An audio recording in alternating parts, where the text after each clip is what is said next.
Thank you, Dan, and thank you, everyone, for being here. Thank you, Aaron, for being here. I really appreciate it. Thanks, Arthur.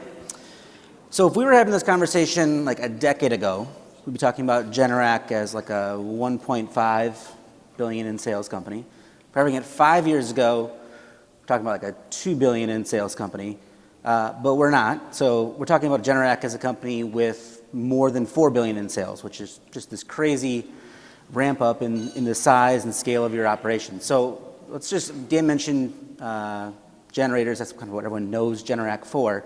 How's the business kind of evolved and continuing to evolve? Yeah, I mean, the company has grown dramatically, as you've said, Arthur, and we've been very fortunate to be in an industry, in the power industry more broadly, where focused primarily on reliability. And that has been the legacy of the company since Bob Kern started it back in the late 50s. It's our 65th anniversary this year, actually, right here in Waukesha County. And the company was primarily a generator company, so making things, right? I think a lot of true manufacturer, upper Midwest, Rust Belt, whatever you want to refer to it. And I think that suited us very well. And we were able to grow the company very nicely all the way through, many decades, 60s, 70s, 80s, and 90s. We got to the 2000s and the 2010s, and we began to see an opportunity to play a larger role beyond just backup power, and to really be part of the broader transition that's underway with the decarbonization of the grid. That was mentioned this morning, but also just the way that power is consumed, the way that power is paid for, the way that power is traded. And we find ourselves as a company in a very unique position to be part of that. And that's really what has propelled the growth of the company, probably even more dramatically here in the last 5 years. Mm-hmm. So we think of power, we think about power when the power goes out. That's obviously probably the main interaction. We think about the cost of our energy. I think that was on the graphs Mike had in terms of that role. We think about new solar plants being announced, things like that. The businesses here probably think about it as a major expense on their numbers.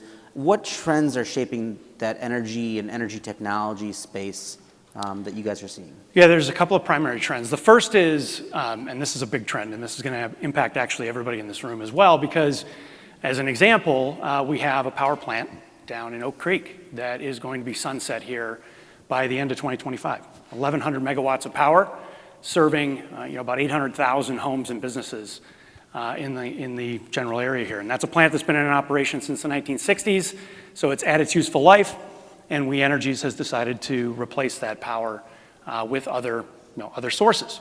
And this is the challenge that many power companies and grid operators have, is that the traditional sources, often referred to as thermal sources, so coal, gas type power plants, clearly, as we try to decarbonize our grid, those power sources are falling out of favor, and we want to replace them with cleaner sources. I think we all want to do that. That's a noble goal.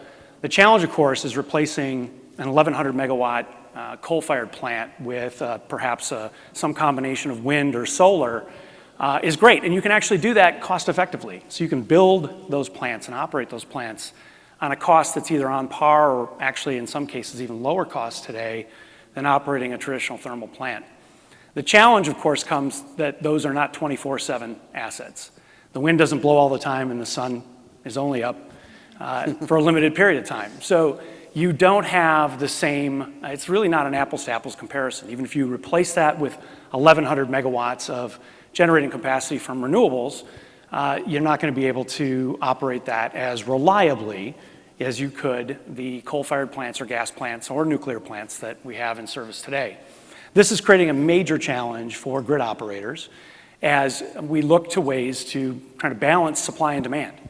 And so that's on the supply side. And then on the demand side, the bigger challenge is electrification.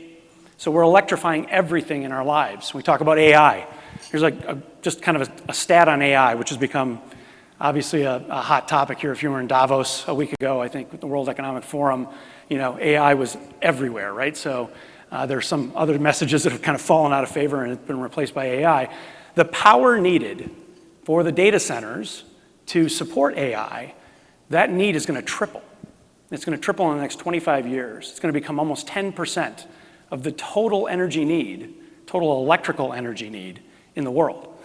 If you think about that, it's massive. Just here in the US, that would represent a massive amount of additional energy needed. That's new energy too, right? See, to do all of this cool compute that underpins AI takes a tremendous amount of power. Then you bring it back down to your own home and the things in your own home, from cooking and cleaning to transportation. As we electrify all of these things, heating and cooling, right? We want to replace, I don't even want to get into replacing your gas-fired furnace in Wisconsin with a heat pump.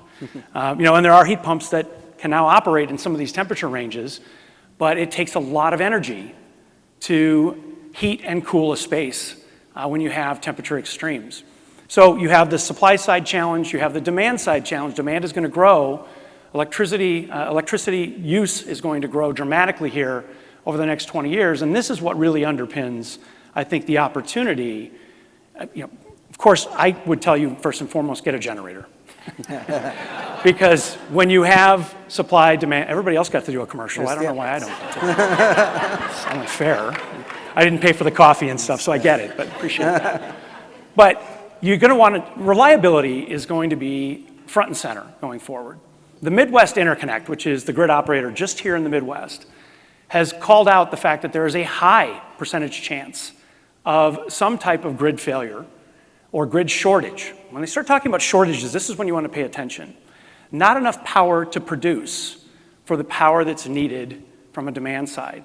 And that is very interesting because, as Michael will tell you, in economics, you go to your first Economics 101 class, supply and demand. If you have more demand than supply, what happens? Prices go up. So it's kind of a microcosm of inflation, but what you're going to see is your utility rates are going to double in the next 25 years.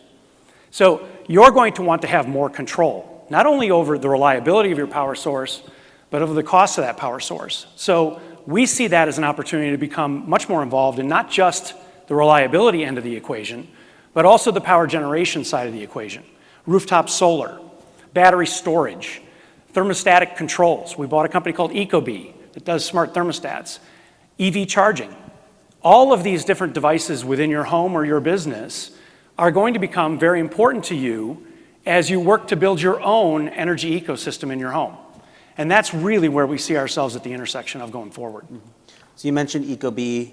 You guys have done some stuff with acquisitions and adding new products around some of the technology that helps take the power from solar into the home. I think there's some work on, you guys are doing stuff on EV charging.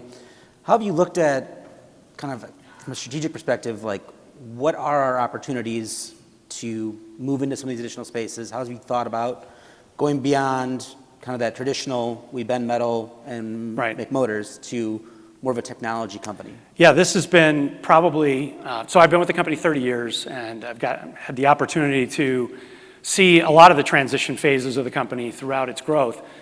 This is probably one of the toughest ones, right? To change who you are at your core, your DNA. We're a really good manufacturer. You walk into any of our manufacturing plants and all the trends that we're talked about today, from automation to AI, machine learning, these are all trends that are active, present, and occurring on our shop floors. And we think we have our arms around many of those transitions as it relates to manufacturing. Where it gets harder and where it gets maybe messier is when you try to step outside of what you are at your core to do something else. And in this case, it's not that we don't want to be a manufacturer anymore. We're still going to be a damn good manufacturer, and we love that we do a lot of that right here in the great state of Wisconsin. But in the end, we need to expand to become more of a solution provider. We want to build ecosystems. We want to build entire technology stacks. And these are different things than what we've built before. We can build things out of metal and out of iron and out of aluminum. But when you start building things technically and you start, now we're talking about producing software code as opposed to producing generators. Mm-hmm. And this is a very different mindset for any company to go through that, but certainly one that's 60 plus years old when we started that transition. And it's been challenging. It's been challenging not only because we found out very quickly we didn't have the skill sets that we needed in many of the roles that were going to be required to be proficient and successful in the future in this space. So we went out and we started to acquire some of that talent. And we've done a lot of acquisition work in bringing a lot of these different elements of the ecosystem to bear at the company. Now we got to put them all together. Now we've got to make them interoperable. We've got to make them synchronous. We've got to make them work so that to the end user, to you, the homeowner, it's a single app that you're using as opposed to 4 or 5. To the installer who's putting all of that gear together and putting it in the home, we've got to make that as easy as possible for them. And these are technical products. And so it's difficult and challenging to not only develop them, but also to install them and to service those systems as we go forward. So we've had to completely rethink our business. And we've had to do it from the standpoint that we know where we want to go in the future. We can see what the opportunity is, but we also know where the gaps exist. And sometimes throughout this journey, we found even more gaps that we didn't know existed. And it's been painful. It's been hard. It's one of the hardest things in my career that we'll do. And we get this question. We're a public company, so I get to talk to all these smart folks on Wall Street, which, by the way, it's great to have a debate with a 25-year-old about what you're doing with your business and what you're investing in. So I smile and I nod a lot and I listen. And actually, these are smart people, right? They come from some of these higher education universities that we talked about this morning. But in the end, the question that we get a lot is, well, why do that? You're great at what you do, Generac. You've been awesome at this. Why not just keep doing that? And you know what? For me, being with the company as long as I have, and I'm probably starting to get, I'm not quite into the, I'm still in the prime age, Michael, but I'm probably moving towards that choice phase pretty quickly. And I think for me, it'd be really easy for us to do nothing more than be really great at what we believe we can do really well. And I could sail off into the sunset and I could leave, this transition, this evolution that needs to take place. I could leave that to the next person coming into my role. But the reality of it is I worked for the founder directly. We built the company together, and it's now mine to take forward with our team to make that transition, to make sure that we're celebrating another 65 years. And so we have to do this transition. We have to make this work. And part of that, too, is underpinned by the fact that the core products that we produce today, our generators, burn fossil fuels. And as technology continues to change, even at the product level, we need to be proficient in thinking about the future, the roadmap for those products and those technologies as they're applied, whether it be batteries, fuel cells, or some other high-functioning technology. We've got to become proficient in that, and we've got to undertake the hard work today while we can. We see a lot of examples of companies that wait too long. And they wait too long to the point where, and there's a great company here in Wisconsin, and no disrespect to them, but Briggs & Stratton. I don't want to be the next Briggs & Stratton, where I'm going through a bankruptcy because my core market melted away faster than the new technologies came on board, and I didn't have time. The ground beneath me shrank, and before I knew it, I didn't know where to stand. We don't want to be in that position, and that's a tough position to be in. And there are a lot of companies that are faced with this transition and this evolution, and you can either do two things: put your head in the sand and hope it goes away.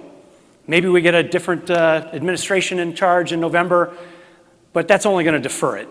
It won't make the transition go away. The transition from fossil fuels and the decarbonization of our energy and our power in the country is going to happen. And so we've got to be ready for that, and we've got to be doing the hard work today. I want to get to your kind of outlook for 2024 in a second, but for business leaders in the room, they may not undergo the kind of transformation that Generac is working through, but changing their businesses. As a business leader, what have one or two things you've had to kind of personally change or adapt to navigate this shift for the company? Yeah, for me, it's about getting outside of my comfort zone about what I know and what I don't know. I know the company inside and out like the back of my hand for 30 years. I know our products, I know our processes, I know our people. And I'm comfortable operating within that in terms of decision making, right? The matrices that we all go through in our own heads when we make a decision. And I think when you go into something new, and when I'm talking about something new, it's like something completely different, right? And to try and operate within that with the same proficiency, I could do a lot based on my own knowledge and my own experiences and feel very comfortable with that. But being able to let go of that and rely more on the people that we know have the experiences we need to help us with those decisions. And they maybe aren't from our industry. They're certainly not from the company. They maybe don't know us as well. Maybe sometimes even the values don't line up the same. We all come from different backgrounds.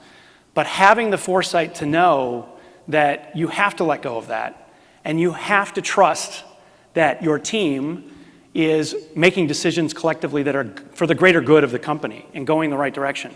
And that starts with having a strategy that everybody's aligned around, right? Like if you don't have that as your foundational element, that'll get you in real trouble. Like the foundational element is strategy. And if you have the strategy and everybody's aligned around the strategy, then you need to put the people in the right places to help you make that journey and that evolution. Mm-hmm. All right, so we are at the Economic Trends Breakfast, so I have to at least get a little bit of a sense from you of what you're seeing for 2024 as it relates to consumers, their willingness to spend, that kind of thing. Yeah, so our business is pretty much divided into two different pieces. We serve the residential markets, consumers, like everybody in this room. That's about 55 to 60% of our business, and the remainder of our business is dealing with, kind of B2B, the B2B world, larger generators for data centers, hospitals, wastewater treatment plants, facilities like the Italian Community Center. Those businesses are very different, and the cycles that underpin them are very different. And so, and the other element of our business is power outages matter, right? When outages happen, that typically will create, demand for our products and our services in a way that may outstrip whatever is going on in the broader economy.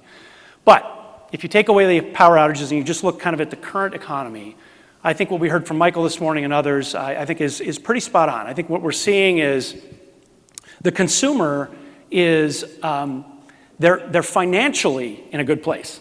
Everybody got raises. We heard that from Lori. They still want raises, right, Lori? I'll get back today and people will still want raises. So that's great. I could pay the most, by the way. You could pay somebody insane amounts of money and they'd still tell you they're underpaid. I just don't get that. But it is what it is. But our residential business, the consumer is in a good place financially, but they're not in such a great place kind of emotionally. And this is what I think we talked about today. And it all comes down to that single word, which is uncertainty. And if we're not sure who's going to be leading the country, we don't like we don't like our elected officials today. How are we going to like them in the future? But the big changes, the swings that could be coming in leadership are frightening for a lot of people, for at least half the country, right? In one way or another. So the uncertainty around where does the economy go after November, I think is a big problem. The uncertainty around the disorder that's going on around the globe. People see that. It's very visceral, right? We all have, social media gives us this wonderful, instantaneous feed of every situation that's going on around the globe. And unfortunately, most of what it feeds you is negative. It's negativity. And when you get fed a constant stream of negativity, I think it's very difficult sometimes to put yourself, even though your own finances are in order, and you feel good about your job is secure, your home is, you're locked in at that 30-year mortgage at 2.5 or 3, and you're feeling pretty good. But at the end of the day, if you're concerned about the future and the uncertainty of the future, it's difficult to get you to separate and make decisions around big purchases in particular. So those big purchases, and our products tend to fall in the big ticket categories, are more challenging, we think, at least here in the near term, until some of this uncertainty maybe dissolves away, either because we get a clear line of sight on the election at the end of the year, or maybe some of the world disorder calms down, we're able to find a path forward there. But that's going to be challenging. And our industrial side of the business, interestingly enough, kind of follows suit, because businesses, it lags by about 6 to 12 months, but businesses are also making decisions, and they're concerned about the uncertainty. They're concerned about your uncertainty, because your uncertainty leads to their uncertainty. And it just happens to happen in different cycles. And so we see a business next year, or this year in 2024, I think that is going to be probably a challenging environment, at least in the near term here. And I've heard, and some of this could change. Of course, the Fed could cut rates. We listen to a lot of economists, Michael, and we love them all. And I've heard everything from 0 rate cuts to 12. So, pick your number in the middle, and we'll see who's right. But rate cuts could help spur the economy into a different gear. I think certainly for businesses, when they talk about spending. That matters a lot in terms of how they finance their growth, in terms of buying inventory, in terms of leaning into what they believe is a future that's bright. That takes capital, and the cost of that capital is relatively high still today, comparatively speaking, to what it's been over the last decade. So if I'm going to just sum up the prediction, I think the economy is going to kind of muddle along. Maybe that 2% GDP is right. Maybe it'll be a little bit better than that if we get some rate cuts or we get some of this uncertainty to fade away. And maybe it's worse if the uncertainty picks up in the wrong direction. You're a manufacturer, so supply chains, things like that. We saw a whole bunch of chaos over the last few years. Where are we at on supply chains? How's that working for you right now? Yeah, it's a great question. So here's my advice to you. If you know somebody in the supply chain world, give them a hug. They're in desperate need of a hug. The supply chain environment has just been, I've never seen anything like it in terms of just the whiplash that was created. And then how it rippled all the way through. We buy a lot of components, we buy a lot of products, and all the way down to the smallest electrical component on a printed circuit board. Just the amount of disruption that small 3-cent part can cause all the way through. And this demand surge, everybody wanted all these products when COVID hit. And then, then the other side of the coin, when everybody figured out that COVID was going to go away and they had bought everything they wanted to buy for the next 2 or 3 years. And manufacturers like us were ramping up to catch that demand. And then all of a sudden one day we woke up and we found out either the demand wasn't real or it was gone, or both. And that's a really uncomfortable position to be in. We've had that challenge ourselves. We've gone through that pain, and literally it's been painful over the last 12 to 18 months. I think that's finally largely behind us. And just when you think that, then we get the conflict in the Middle East with the Red Sea. We were on a call yesterday, and some of our European subsidiaries are seeing container costs increase by 3x. What was $1,200 is now $3,600 to get a container to Europe. And it's those kinds of shocks to the system. Those have always happened, right? We've always had those types of situations, but I think they're outsized, and they have a bigger impact.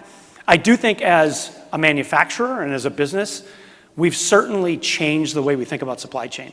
We're no longer sole sourced on a component. Those days are absolutely gone. And to do that takes a lot of work. It takes a lot of work to qualify a new supplier, to do all the testing and all the things you need to do to bring that supplier on, and then to manage more than one supplier. It makes the supply chain immeasurably more complex.